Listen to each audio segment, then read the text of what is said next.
பிரியமானவர்களே, இயேசுவின் நாமத்தினால் உங்களை வாழ்த்துகிறேன். என்ன திடீர்னு சூழ்நிலை இப்படி மாறிடுச்சு? என்னை சுற்றிலும் இருந்த சாதகமான சூழ்நிலை எனக்கு பாதகமாக மாறிடுச்சே, நான் என்ன செய்வேன்னு திகைத்து போய் இருக்கிறீங்களே. நாகும் 1:7 இருக்கிற அந்த வல்லமை உங்களை தொடுகிறது. கர்த்தர் நல்லவர், இக்கட்டு நாளிலே அரணான கோட்டை, தம்மை நம்புகிறவர்களை அறிந்திருக்கிறார். காலங்கள் மாறலாம், சூழ்நிலை மாறலாம், மனிதர்கள் மாறலாம், என் ஆண்டவர் மாறாதவர், அவர் நல்லவர். இக்கட்டு நாளில் அரணான கோட்டை. சாத்ராக், மேஷேக், ஆபேத்நேகோவுக்கு நல்ல அதிகாரம் இருந்தது. பாபிலோன் தேசத்துல அவங்களை நல்ல அதிகாரத்தில் வைத்திருந்தாங்க. ஆனால் நேபுகாத்நேச்சர் வைத்த சிலையை வணங்கணும்னு சொன்னனால, தேவனுக்காய் வைராக்கியமா நின்னனால ஒரு இக்கட்டு காலம் வந்துருச்சுங்க.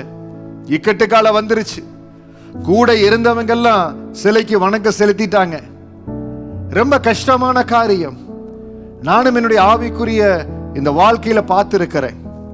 எல்லாம் நல்லா இருப்பாங்க, நம்ம கூட இருப்பாங்க. திடீரென்று ஒரு இக்கட்டு காலம் வரும். கர்த்தருக்காய் வைராக்கியமா நிற்கணும், தேவனுக்கு முன்பாக உண்மையா நிற்கணும். எல்லாரும் பொற்சிலையை வணங்குவது போல வணங்க ஆரம்பிச்சிருவாங்க. நம்ம தான் தனித்து விடப்பட்டிருப்போம். அப்படி தனிமையின் அனுபவத்தில் நீங்க கடந்து போய் கொண்டிருக்கலாம். நான் அப்படி தனிமையின் அனுபவத்தில் கடந்து போய் இருக்கிறேன். கர்த்தருக்காக வைராக்கியமா நிற்கணும், நீதிக்காக நிற்கணும், உண்மைக்காக நிற்கணும். தனித்து விடப்பட்டேன், இக்கட்டு காலத்தில் விடப்பட்டேன். ஒரு பெரிய டீட்டூர், ஒரு பெரிய கேள்விக்குறி. இக்கட்டு நாளில் அரணான கோட்டையா என் ஆண்டவர் கடந்து வந்தார். தம்மை நம்புகிறவர்களை அறிந்திருக்கிறார். அவருக்கு தெரியும், ஆண்டவருக்கு தெரியும் யார் எனக்கு கடைசி வரை வைராக்கியமா இருப்பாங்க, யார் நான் கொடுத்த அழைப்புல உண்மையா இருப்பாங்க. அழைப்புல கடைசி வரை உண்மையா இருக்கணுங்க. அழைப்பை பெற்றுக் கொள்ளுகிற தேவ ஊழியர்கள் அழைப்பின் ஆரம்பத்துல நல்லா ஓடுறாங்க. ஒரு நேரம் வருகிறது, சோதனை வருகிறது, அழைப்பை விட்டுறாங்க.